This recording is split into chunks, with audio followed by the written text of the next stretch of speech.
कैसे पहुंच गए आप? हाँ, कुछ क्लाइंट मीटिंग्स थे, कुछ कंपनी मीटिंग्स भी थे, तो उसके कारण। क्या लग रहा है सब पैसा डालने के लिए बड़ा इच्छुक हो रहे हैं क्या? भाग भाग के आ रहे हैं गौतम, पैसा डिप्लॉय करो इंडिया में, ऐसा हो रहा है? या मूड कैसा है वहां पे हमारे बाजारों को लेकर? देखिए, इंडिया एक पोस्टर बॉय बन गई है, हाँ। क्योंकि जिस तरह की पिछले 2-3 महीने की इंडियन मार्केट्स की परफॉर्मेंस रही है, हम्म। ये समझना जरूरी है कि ये ग्लोबली सिंक्रोनाइज बुल मार्केट नहीं है। क्योंकि अगर आप एशियन मार्केट्स, बाकी के एशियन मार्केट्स को देखें, यूएस मार्केट्स को देखें, यूरोपियन मार्केट्स को देखें, वहां भी थोड़ी बहुत स्ट्रेंथ है, बट इंडिया जैसी स्ट्रेंथ नहीं है जहां पर mid cap, small caps, large caps सब एक साथ अच्छा कर रहे हैं। तो मुझे लग रहा है कि ये ट्रेंड अभी जारी रहेगा। इंडिया का जो आउट परफॉर्मेंस है अगेंस्ट द वर्ल्ड, ये अभी जारी रहेगा। इंडिया एक स्वीट स्पॉट में है, काफी फैक्टर्स उसके फेवर में है, और जो लिक्विडिटी एंगल है ये पूरी गेम को बदल दी है, चाहे वो फंडामेंटल्स हो या टेक्निकल्स हो। हम कितना भी इसके बारे में डिबेट करें, आई थिंक ये मानना पड़ेगा कि जो जिस तरह से रुपया आ रहा है इंडियन मार्केट्स में, जिस तरह की कॉन्फिडेंस है अब लोगों में, आई थिंक लग रहा है कि ये मार्केट अच्छा से चलेगा। और जिस तरह की मैच्योर सी रैली रही है, अगर आप देखें तो छोटे 2-3-4 दिन के करेक्शंस आते हैं, उसके बाद मार्केट जल्दी से न्यू लाइफ टाइम हाइस पे चला जाता है। और अभी जो थोड़ी बहुत जो करेक्शन आई है पिछले एक हफ्ते में, आई थिंक ये नॉर्मल है, क्योंकि 20,000 का जो एक सेंटिमेंटल नंबर था, वहां पर थोड़ी बहुत प्रॉफिट बुकिंग हुई। बट अगर आप स्टॉक्स को देखें तो अभी भी काफी सॉलिड स्ट्रेंथ है। तो मेरा मानना है कि अभी ये ट्रेंड चलेगा। हमारा वर्किंग टारगेट वैसे भी 20,400 के आसपास था, और मुझे लग रहा है कि वहां तक ये जानी चाहिए। और नीचे में 19,300 से 500 का एक अच्छा सॉलिड बेस बन गया है। जब तक वो नहीं टूटता, आई थिंक ये मार्केट में स्ट्रेंथ रहेगी। तो आउट परफॉर्मिंग सेक्टर्स में रही है pharma, auto, metals, capital goods. I think ये सारे पीएसयू, आई थिंक ये सारे सेक्टर्स में हमारा बुलिश व्यू है, और अपॉर्चुनिटीज काफी है इस लेवल्स पे भी। अच्छा, Gautam, good morning. Where in this side from Delhi studio. अभी थोड़ा सा बैंक्स पे बात करते हैं इन आइसोलेशन। बैंक निफ्टी पे आपका व्यू क्या रहेगा, और कहाँ तक का जो डिप है वो सेफ मानेंगे? और जहाँ तक इंडिविजुअल स्टॉक फ्यूचर्स है, HDFC बैंक पोस्ट इवेंट और मजा की प्रक्रिया के बाद बैकफुट पे थोड़ा सा, SBI की अर्निंग्स अभी ड्यू है, ICICI bank at all time high. Bank Nifty में चेज करने लायक लग क्या रहा है आपको, and specially your comment on PSU banks? Sir, bank Nifty में हमारा व्यू काफी पॉजिटिव है। आई थिंक ये जो सेक्टर है, इसने पिछले 2-3 महीनों में एक रेंज में गया था, उसके बाद ये 45,000 के ऊपर इसमें अच्छी ब्रेकआउट आई थी। और लग रहा है कि ये धीरे धीरे बैंक निफ्टी 47,500 से 48,000 तक चला जाएगा। क्योंकि आप ये समझिए कि stocks like SBI and ICICI bank, जो पिछले 2 साल के पोस्टर बॉयज थे, वो 2-2.5 महीना से कुछ नहीं किए, वो इनफैक्ट अंडर परफॉर्म किए। और अब लग रहा है कि इसमें अच्छी तेजी आनी चाहिए। सो बैंक निफ्टी में इनफैक्ट रिस्क रिवॉर्ड के हिसाब से अगर आप देखें, तो one of the best opportunities है इस मार्केट में। SBI, ICICI bank, Axis, IndusInd और HDFC bank, which I think is more of a stable stock, ये सारे स्टॉक्स में इस लेवल्स पे बाइंग करनी चाहिए। आई थिंक अच्छी रिटर्न्स बनेगी। बट अगर आप बैंक्स को थोड़े से और कंसंट्रेशन में देखें, तो पीएसयू बैंकिंग इंडेक्स जो है, उसमें बहुत बड़ा सा ब्रेकआउट हमने देखा पिछले 2-3 हफ्तों में, और मुझे लग रहा है कि वहां सबसे बड़ी तेजी आएगी। तो एसबीआई, कैनरा बैंक और बीओबी मेरे हिसाब से बेस्ट पिक्स अभी अभी के लिए रहेंगे बैंकिंग में, अगले 1 से 1.5 महीनों के लिए। और वहां पर मुझे लग रहा है कि 15 से 20% की तेजी आनी चाहिए।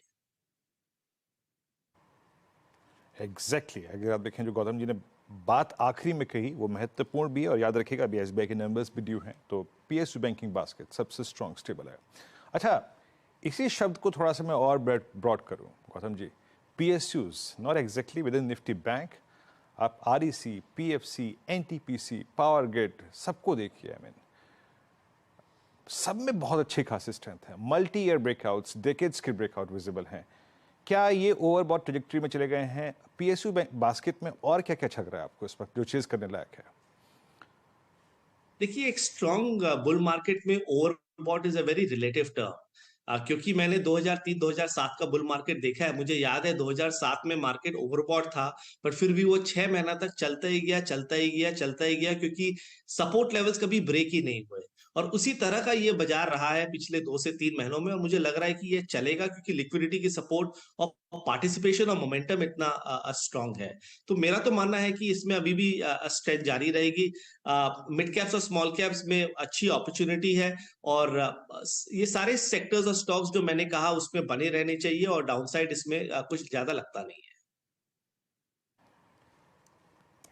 ओके, और जो महत्वपूर्ण बात कही गौतम जी ने वो ये है कि ओवरबॉट बाजार रहता है। जब बुल मार्केट होता है तो उसमें ओवरबॉट ट्रजेक्टरी में रहना ये अमूमन एक सत्य है, परसिस्ट करता है मार्केट। अच्छा गौतम जी, इस बार जब HCL टेक्नोलॉजीज़ के नंबर आए उसके बाद बाजार ने शायद एक चीज़ गैस करने की कि भाई वर्स्ट इज़ बिहाइंड अस। एक बहुत अच्छा मूव आया 1300 पॉइंट का निफ्टी IT में, बट इन्फोसिस ने जो अपनी अर्निंग्स के साथ और जो आउटलुक के साथ छेड़छाड़ करी उसके बाद कंप्लीट कोलैप्स था, वो सारा का सारा मोमेंटम कोलैप्स हो गया।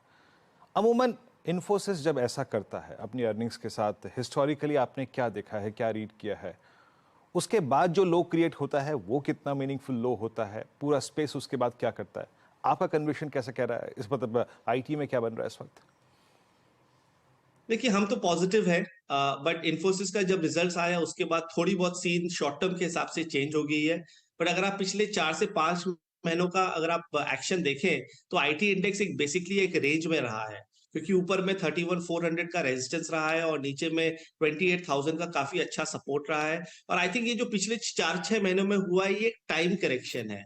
कई स्टॉक्स ने अच्छा किया, अगर आप मिड कैप आईटी में देखें तो आपको लगेगा ही नहीं कि कोई वीकनेस है, क्योंकि मिड कैप आईटी के सारे स्टॉक्स या तो 52 वीक हाइस पे है या लाइफ टाइम हाइस में है।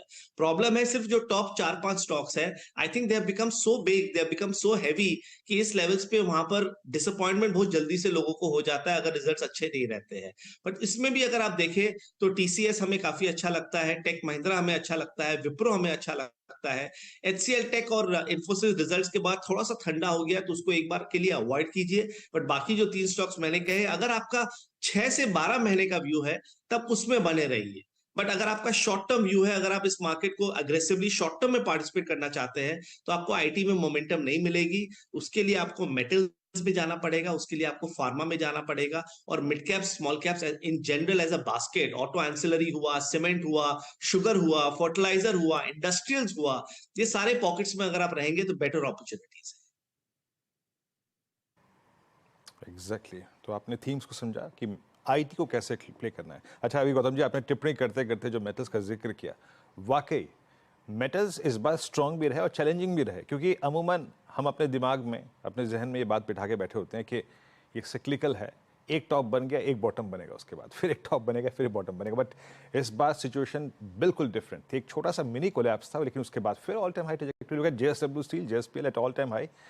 मेटल्स में आपका कन्विक्शन क्या कह रहा है, और अगर थोड़ा स्टॉक स्पेसिफिक होकर बात करें तो सबसे स्ट्रॉन्ग कन्विक्शन वाले आपके मेटल स्टॉक्स कौन से हैं इस वक्त? देखिए, मेटल्स से मुझे काफी बड़ी तेजी लगती है। जो फार्मा ने पिछले 2-2.5 महीने में किया, मुझे लग रहा है कि वो मेटल्स करेगा। अब मेटल सेक्टर में अगर आप JSW और JSPL को देखिए, वो तो काफी अच्छा कर रहा है, but at the same time आप दूसरे स्टॉक्स को देखें तो वो अपने 52 वीक हाई से काफी दूर है। और हमारा वर्किंग टारगेट शॉर्ट टर्म में मेटल्स इंडेक्स का 7,000 टू 7,200 है, और मीडियम टर्म में यहाँ से मुझे लगता है कि 15% की अच्छी तेजी आ सकती है। और अगर वो होता है तो स्टॉक्स में 15 से 25% की मूवमेंट आ सकती है। और हम सारे टॉप लाइन स्टॉक्स के बारे में बात कर रहे हैं, तो चाहे वो टाटा स्टील हुआ, सेल हुआ, नैल्को हुआ, सब हमें अच्छा लग रहा है। इनफैक्ट हमने हमने अपने सब्सक्राइबर्स को इसको रेकमेंड किया है पिछले 2-2.5 हफ्तों में, और मुझे लग रहा है कि यहाँ पर टेस्ट क्रिकेट खेलनी चाहिए।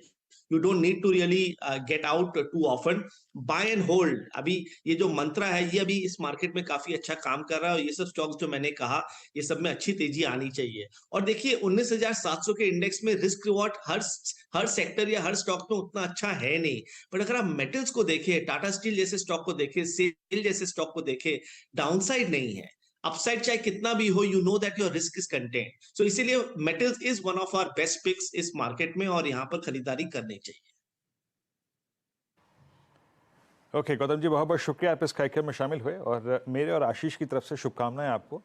आपकी क्लाइंट मीटिंग दुबई में बेहद शानदार रहें, अच्छी रहें, और पैसा भारत आए, हमें तो यही चाहिए। आपकी क्लाइंट मीटिंग बेहद शानदार रहे। शुक्रिया।